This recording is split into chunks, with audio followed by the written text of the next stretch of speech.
Dominic from AskMeDIY.com. In this video, I'm going to show you how to use a router. For those that are scared of a router, it's actually, in my opinion, one of the safest tools in the shop to use, but doesn't mean you can't get your fingers ripped off by it. Anyway, first, of course, on a router, you want to pick the bit that you want to use. In this case, I have a nice Colonial type one. I'm going to put a nice edge on a 3/4 inch piece of plywood. Once you have your bit installed into the router, on every router, it's going to have adjustable base. You see, this particular one, I just turn it, and you can see it changes the depth of the cut.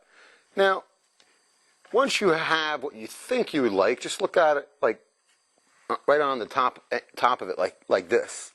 And once you have what you think you would want, well, try it with a piece of scrap wood. Oh, by the way, tighten it down. Try it with a piece of scrap wood a couple times, a couple different settings, and see which one you like. On most routers, you have a indicator to tell you what the setting is on, so you can remember it for the one that you do like. So let's get going cutting, or routing, I should say, a piece of wood and show you how it's done. And now, of course, working on any project, especially smaller pieces of wood where they can start sliding across the bench or whatever work surface you have. For the router, I like using this pad. You can pick up Home Depot or Lowe's or any tool supply. It's a nice little rubber pad that you put under your wood, and it really helps it from prevent it from slipping. Works pretty good. I like to use it all the time. I mean, especially with the router, because with the router, if you make a little mistake, well, chances are it's a big mistake. Another thing, on the router, you have the base. All right, now, one very, very extremely important thing, of course, with any tool, go slow. Not in a rush, right? On the base, once it makes contact with the wood, well, you don't want it to slip. On the router, you can go back and forth. I don't recommend it, but sometimes you have to. But what you don't want to do, you don't want that base to lift off that wood even the littlest bit. Because once you do that, this blade, the bit here, is going to pivot like that. It's going to change it. You can either make it cut less or usually will cut more, make a nice gouge into the wood. So you don't want to do that. You want to make sure that base is down. What I like to do, you got the little handles here and people can use them like this. Yeah, you can, but I really don't. I like, at least I use one handle. I like to put my hand on top of it and I put my fingers down on the base, holding it down. That's the way I do it. Honestly, I don't think I could do it this way. I'd feel too retarded moving. But like this, it's a little bit more sturdier. And of course, well, let's get going.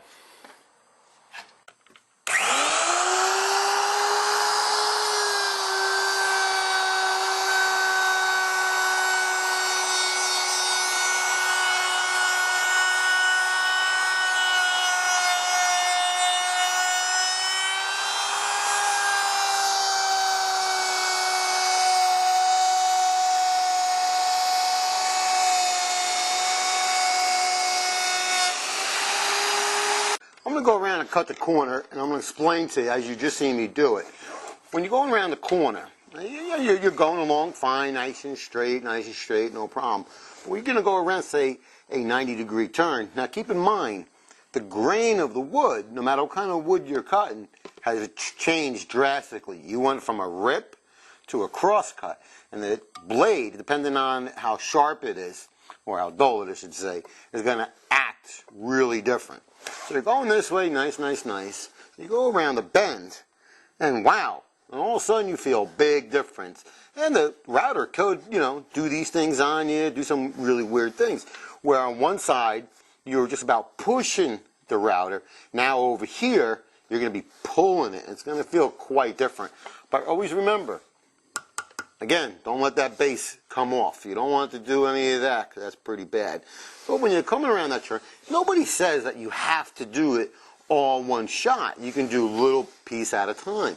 That's the whole good thing about having a bit with it. Well, one of these bits with a bearing on it, because you're not going to go any further than what you have this set at. And this bearing, which rides on the edge of the wood, is going to allow you to do it.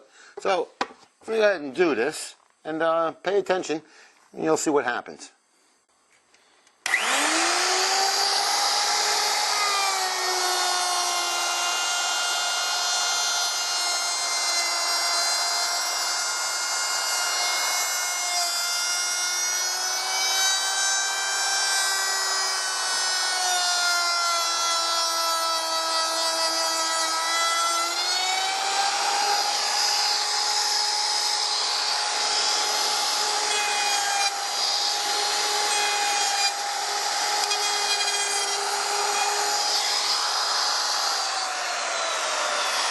Alright, well, we're all done cutting my little piece of wood.